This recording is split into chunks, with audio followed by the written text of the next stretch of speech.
한국의 인터넷 커뮤니티에서 흔히 볼 수 있는 공포설은 실화인지 가공된 이야기인지 모를 만큼 소름 끼치는 경험담을 다루곤 합니다. 얼마 전 나는 오랜만에 고향에 내려가게 되었다. 어렸을 때부터 살던 곳이지만 대학에 올라가면서 자연스럽게 발길이 뜸해졌고 졸업 후에는 서울에서 직장 생활을 시작하면서 더욱 방문할 일이 적어졌다. 하지만 이번엔 아버지의 갑작스러운 병환 소식에 급히 내려갈 수밖에 없었다. 고향으로 가는 길은 늘 그랬듯이 한적하고 평화로웠다. 시골의 돌담길과 넓은 들판이 지겨울 법도 했지만 왠지 모르게 마음이 안정되는 느낌을 줬다. 하지만 마을에 도착해서부터 이상한 느낌이 들기 시작했다. 마치 시간이 멈춘 것 같은 정적과 함께 마을을 비추는 햇살마저 뿌옇게 흐려져 있었다. 아버지가 입원하신 병원에 도착했을 땐 이미 저녁이 되어 있었다. 병실로 올라가는 동안 복도의 조명은 깜빡였고 썰렁한 기운이 감돌았다. 아직도 기억에 생생한 것은 병실 문을 열었을 때 침대에 누워 계신 아버지의 창백한 얼굴이었다. 어머니는 옆에서 간병을 하며 안색이 좋지 않은 얼굴로 나를 맞이하셨다. 아버지는 내가 인사드리자 천천히 눈을 뜨셨다. 그리고는 왠지 모르겠지만 나를 알아보지 못하시는 듯한 눈빛이었다. 어머니는 아버지가 치매 초기 증세를 보이신다고 조심스레 말씀해 주었다. 나는 깊은 한숨을 내쉬며 아버지의 손을 잡았다. 그 순간 아버지는 갑자기 나를 세게 움켜잡으며 입술을 떨었다. 아무 말씀도 없으셨지만 그 눈빛엔 분명한 두려움이 서려 있었다. 그날 밤 나는 병원 근처의 작은 여관에 머물렀다. 피곤한 몸을 침대에 눕히자마자 깊은 잠에 빠졌지만 꿈속에서는 이상한 일이 벌어졌다. 다시 어릴 적 살던 집이 나타나더니 어딘가 낯선 사람이 가족들 사이에 서 있었다. 그는 검은 옷을 입고 있었고 얼굴은 그림자로 가려져 보이지 않았다. 그가 나에게 다가와 무언가 속삭이려는 순간 갑자기 눈이 떠졌다. 식은땀을 흘리며 깨본 이 시계는 새벽 3시를 가리키고 있었다. 이상한 기분에 휩싸여 잠시 멍하니 있었다. 그때 문득 고향의 오래된 전설이 떠올랐다. 그것은 마을에 내려오는 귀신 이야기였다. 마을 사람들은 그림자 사내라는 이름으로 불렀다. 이 존재는 사람의 그림자 속에 숨어서 사람을 홀리고 결국 모든 걸 앗아간다는 것이었다. 다음 날 나는 어머니에게 이 이야기를 꺼내들었다. 어머니는 잠시 고민하더니 아버지가 병세가 심해지기 전에 이러한 그림자를 보았다고 고백하셨다. 아버지는 마을에서 몇 안 되는 그림자 사내를 목격한 이들 중 한 명이었다고 하셨다. 이것은 아버지를 쫓아다니며 점점 그의 영혼을 갉아먹고 있었다고 믿으셨다. 이 이야기를 듣고 나는 아버지가 병원에 입원한 이유가 단순히 몸이 아파서만은 아니라는 생각이 들었다. 마음의 병, 그리고 그 너머의 영적인 고통 때문인 것 같았다. 그날 밤 나는 병실에서 밤을 새우기로 했다. 아버지는 여전히 고요히 누워 계셨고 나는 그의 곁에서 조용히 기도를 올렸다.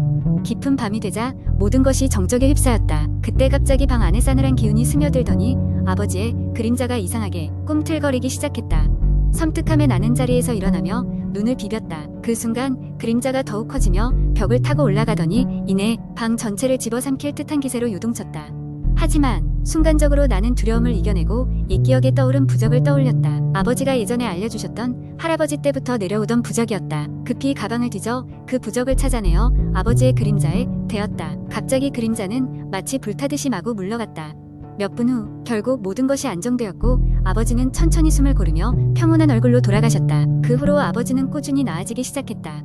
어떻게 된 일인지 모르겠지만 우리는 마치 거짓말처럼 그의 병세가 호전되고 있음을 발견할 수 있었다. 마을에서의 그 신비로운 사건은 여전히 풀리지 않는 미스테리로 남아있지만 적어도 내게는 가족의 소중함과 함께 알지 못하는 세계에 대한 경외심을 남겼다. 그렇게 나는 다시 서울로 돌아왔다.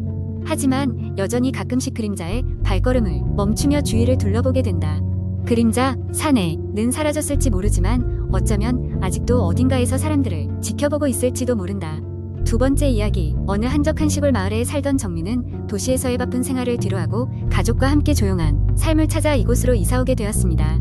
마을 사람들은 대체로 친절하고 따뜻했지만 이상하리만치 한 가지 주제에 대해서는 입을 다물곤 했습니다. 바로 얼마 전 이사한 그 집에 대한 이야기였죠. 그 집은 외딴 언덕 위에 자리 잡고 있었고 주변에 큰 나무들이 우거져 있어서 낮에도 집안이 어둡게 느껴졌습니다. 집 자체는 오래되고 고풍스러우며 곳곳에는 오래된 세월의 흔적이 남아 있었습니다. 처음 들어오자마자 정민은 묘한 기운을 느꼈지만 새 집을 꾸미는데 바쁜 나머지 대수롭지 않게 여겼습니다. 이사를 하고 몇 주 뒤 정민은 밤마다 이상한 꿈을 꾸기 시작했습니다. 꿈속에서는 항상 눈 덮인 집 안에서 길을 잃고 헤매는 순간이 반복되었습니다. 그때마다 어딘가에서 자신을 부르는 목소리가 들리곤 했습니다.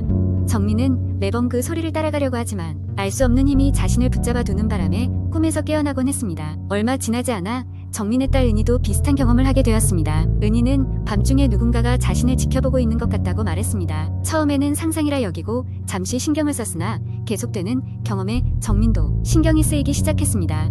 어느 날 밤, 은희가 잠에서 깨어나 울며 정민의 방으로 달려왔습니다. 은희는 흐느끼면서도 놀라운 이야기를 했습니다. 엄마, 내 방 창문 밖에 어떤 아저씨가 서 있었어요.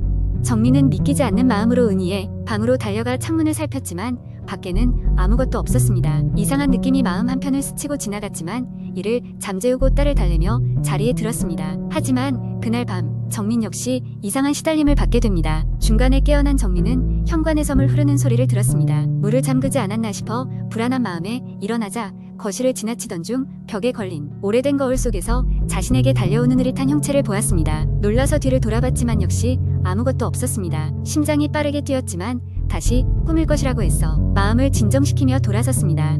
다음날 아침 정민은 마을의 한 노인에게 도움을 청했습니다. 노인은 몇 번 고개를 흔들더니 조심스럽게 말했습니다. 저 집은 오래됐고 많은 일이 있던 곳이오. 예전 집주인이 갑자기 사라졌고 그 후로 그 집에서 이상한 일들이 계속된다오. 정민은 이 이야기를 듣고 놀랐지만 끝까지 노인을 설득하여 집을 둘러보기로 했습니다. 집을 둘러보던 도중 노인은 벽난로 앞에 멈췄습니다. 그리고는 벽난로 맞은편을 바라보며 중얼거렸습니다. 바로 이곳이었구먼. 그곳은 다시 페인트 칠을 한 흔적이 있었고 유난히 색이 달라 보였습니다. 무언가를 숨기기 위한 시도였던 것 같습니다. 정민은 곧바로 벽을 조사하기 시작했고 그곳에는 감추어진 작은 문이 하나 있었습니다. 문을 열자 좁고 긴 계단이 아래로 이어져 있었습니다. 두 사람은 무거운 마음으로 계단을 따라 내려갔고 그 끝에는 작은 방이 있었습니다. 방 안에는 먼지 쌓인 오랜 가구들과 곳곳에 터진 오래된 사진들이 놓여 있었습니다. 사진 속 인물들은 모두 낯선 사람들이었지만 그 중에는 분명히 자신들이 경험한 꿈속에서 본 사람들이 있었습니다. 정민은 이곳에서 수많은 이상가족들이 이 집에 와서 어떤 끔찍한 일을 당한 것임을 알게 되었습니다. 여러 문서와 사진들을 통해 그들의 사연을 들여다볼 수 있었습니다. 이 집은 오래전부터 사람들을 유인해 그들을 영원히 잡아두려는 힘을 가지고 있었던 것입니다. 정민은 모든 것을 마을 사람들에게 알렸고 그들은 두려움에 떨면서도 집을 오래 내버려 두었던 것을 후회했습니다. 결국 마을에서는 집을 부수기로 결정했고 그 과정에서 마침내 오랜 세월 동안 얽혀있던 비극의 고리를 끊게 되었습니다. 그리고 그 이후로 정민과 은희는 비로소 평화로운 밤을 보낼 수 있게 되었지만 그들이 그 집에서 겪었던 모든 일은 절대 잊지 못할 경험으로 남아 있었습니다. 이제 그들은 더 이상 그 집을 생각하며 두려움에 떨지 않았지만 그 기억은 언제나 그들 마음속 어딘가에 자리하고 있었습니다. 세 번째 이야기한 여름밤. 나는 친구들과 함께 인터넷에서 떠도는 공포썰을 읽으며 시원한 밤을 보내고 있었다. 그중 한 이야기가 우리의 호기심을 끌었다. 그것은 한적한 시골 마을에서 실제로 벌어졌다는 미스터리한 사건에 관한 것이었다. 이야기의 주인공은 마을의 외곽에 살던 한 중년 남자였다.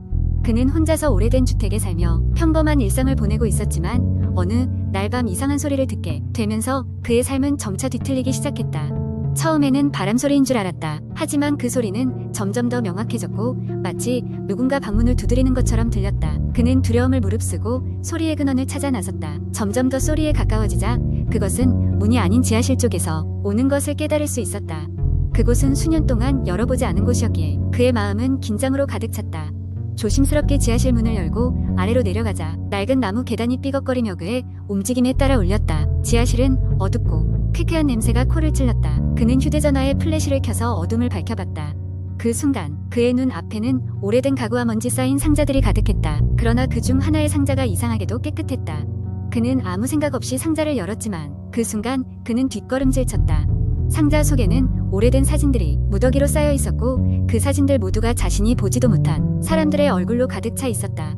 가장 소름 끼치는 점은 그 모든 사진마다 낯선 남성이 그의 집 배경 앞에서 찍혀 있었다는 것이다. 놀람에 뒷걸음질 치던 그는 우연히 뭔가를 발로 차서 넘어뜨렸다. 그것은 녹슨 철제 상자였고 상자 안에는 낡고 찢어진 일기가 들어있었다. 일기의 주인공은 이 집의 이전 주인이었고 그는 낯선 남자가 어떻게 자신을 감시해왔는지에 대해 상세히 적어놓았다. 더 충격적인 것은 일기의 마지막 장에는 그가 올 것이다. 그리고 그 다음은 당신 차례일 것이다. 라는 메시지가 격자체로 새겨져 있었던 것이다. 그 순간 그의 등 뒤에서 또렷한 발소리가 들려왔다. 그 소리는 계단을 하나하나 오르는 소리처럼 들렸다. 남자는 서둘러 지하실 문을 닫고 문을 잠갔다. 심장이 긴장으로 요동쳤고 그의 귀에는 아직도 발소리가 울렸다. 그 후로도 몇 날, 며칠 동안 그 소리는 밤마다 들려왔고 그는 두려움 속에 잠을 이룰 수 없었다. 결국 참을 수 없었던 그는 마을의 한 노인에게 이 사건을 털어놓았다. 노인은 심각한 표정으로 이야기를 듣고는 집안에 있던 모든 사진과 일기장을 불태우라고 조언했다. 마을에 전해 내려오는 이야기에 따르면 그 집은 오랫동안 정체불명의 존재에 의해 감시당해왔고 그것은 자신을 알아챈 자의 혼을 빼앗아 간다고 했다.